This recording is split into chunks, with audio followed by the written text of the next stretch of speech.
Halo, salam pencipta pahlawan utama. Selamat datang di channel Ibu Lupita Pemba. Jangan lupa klik tombol subscribe dan tanda loncengnya. Halo, salam jumpa kembali bersama Ibu Lupita Pemba dari SMAK Suradikara ND. Sahabat biologi, di video kali ini kita akan mempelajari tentang gametogenesis pada tumbuhan, yaitu mikrosporogenesis dan megasporogenesis. Sebelumnya, mari kita saksikan tayangan video pengantar berikut ini.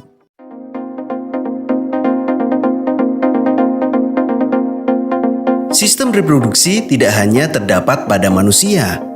Hewan dan tumbuhan pun memiliki sistem reproduksi. Sistem reproduksi hewan dan tumbuhan bertujuan untuk melestarikan keturunan agar tidak punah, seperti halnya dengan manusia. Namun, setiap jenis tumbuhan dan hewan memiliki sistem reproduksi yang berbeda. Untuk lebih jelasnya, simak video berikut ini.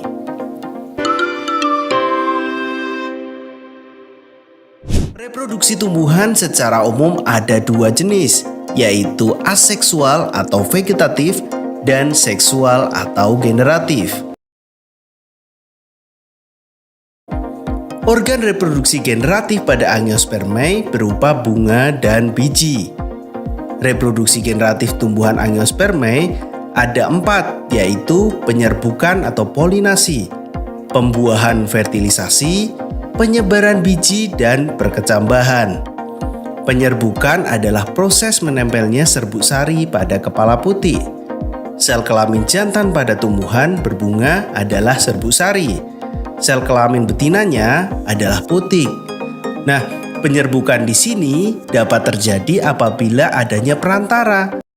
Baiklah sahabat biologi, sama seperti manusia dan hewan, tumbuhan juga membentuk gamet atau sel kelamin yang terdiri dari sperma dan ovum.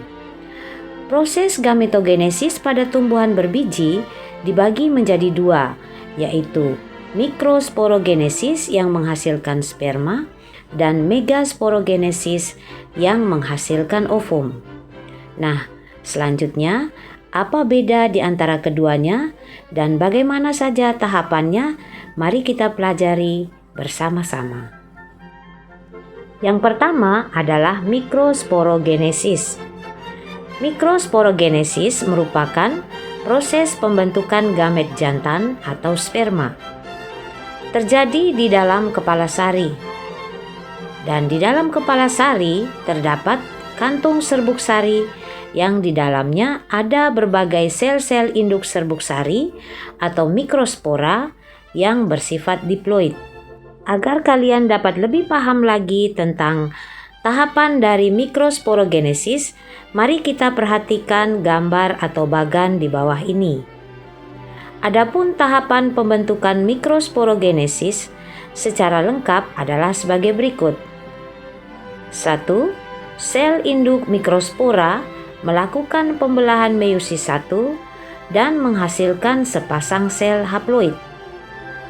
Selanjutnya, sepasang sel haploid akan membelah dengan pembelahan meiosis 2 menghasilkan 4 mikrospora haploid yang berkelompok menjadi 1 tetrat.